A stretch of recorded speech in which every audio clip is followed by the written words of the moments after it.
R ശ്രീത്തും Thanesh തമ്പിയാണ് ഏറ്റവും പുതിയ വിവരങ്ങളുമായി ചേരുന്ന. ശ്രീത്ത്, മുഖ്യമന്ത്രി ബിനോയ് വിശ്വം കൂടിക്കാഴ്ച എങ്ങനെ പുരോഗമിക്കുന്നു എന്ന് അറിവുണ്ടോ?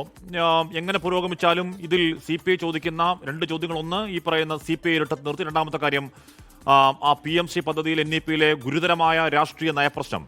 രണ്ടിനും പരിഹാരമുണ്ടാകും, മറുപടി കിട്ടും എന്ന പ്രതീക്ഷ സീരിയസ് ആയി CPI-ക്കുണ്ടോ ശ്രീത്ത്?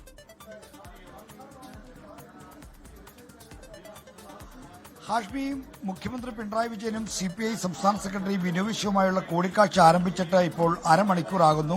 കൂടിക്കാഴ്ച തുടരുകയാണ്. 4:30-നകം കൂടിക്കാഴ്ച സമാപിക്കുമെന്നാണ് പ്രതീക്ഷിക്കുന്നത്. കാരണം മുഖ്യമന്ത്രിയുടെ വയലാറിലേക്കുള്ള യാത്രാവ്യൂഹം, വാഹനവ്യൂഹം 4:30-ന് പുറപ്പെടുമെന്നാണ് ഇപ്പോൾ പോലീസ് അറിയിക്കുന്നത്. അതുകൊണ്ട് തന്നെ അതിനു മുമ്പ് ചർച്ച തീരുമെന്ന് പ്രതീക്ഷിക്കുന്നു.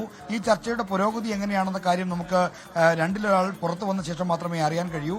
എന്തായാലും ആശാവഹമായ പുരോഗതി ഉണ്ടാകുമെന്ന പ്രതീക്ഷ CPI നേതൃത്വം ഇപ്പോഴും വെച്ചു പുലർത്തുന്നില്ല എന്നതാണ് വസ്തുത. അതിന് ഹാഷ്മി ചൂണ്ടിക്കാണിച്ച കാരണങ്ങൾ തന്നെയാണ്.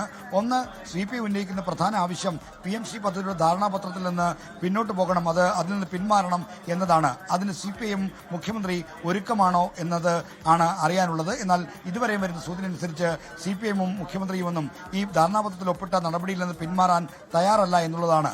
അപ്പോൾ CPIക്ക് സ്വീകാര്യമായ മറ്റെന്ത് നിർദ്ദേശങ്ങളാണ് മുഖ്യമന്ത്രിക്ക് മുന്നോട്ട് വെക്കാനാകുക എന്നത് സംശയമാണ്. അതുകൊണ്ട് തന്നെ സമവായം ഇപ്പോഴും അകലെയാണ്, അല്ലെങ്കിൽ സമവായത്തിനുള്ള സാധ്യത എത്രത്തോളമാണെന്ന കാര്യത്തിൽ ഇപ്പോഴും ഒരു വ്യക്തതയില്ല എന്ന് നമുക്ക് പറയേണ്ടി വരും.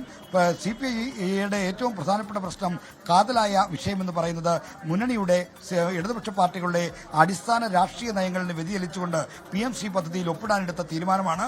ആ തീരുമാനമാകട്ടെ തീർത്തും ഏകപക്ഷീയമായി മുന്നണിയിലോ മന്ത്രിസഭയിലോ ചർച്ച ചെയ്യാതെ കൈക്കൊണ്ടിരിക്കുന്നു. ഈ രണ്ട് കാര്യങ്ങളിലുള്ള തങ്ങളുടെ പ്രതിഷേധമാണ് CPI പ്രകടിപ്പിക്കുന്നത്.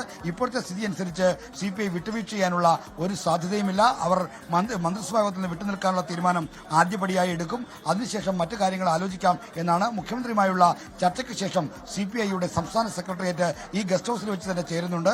ആ സെക്രട്ടേറിയറ്റ് ആയിരിക്കും മറ്റു തീരുമാനങ്ങൾ എടുക്കുക. എക്സിക്യൂട്ടീവ് സെക്രട്ടേറിയറ്റിന്റെ തീരുമാനമെടുക്കാൻ ചുമതലപ്പെടുത്തിയാണ് ഉച്ചയ്ക്ക് അവസാനിച്ചത്. ലോകത്തെവിടെയായാലും ഏത് സമയത്തും 24 വാർത്തകളും ഓഗ്മെന്റഡ് റിയാലിറ്റി പാക്കേജുകളും എക്സ്പ്ലെയിനറുകളും വിശദമായി കാണാൻ ഞങ്ങളുടെ YouTube ചാനൽ നിങ്ങൾക്ക് സബ്സ്ക്രൈബ് ചെയ്യാം.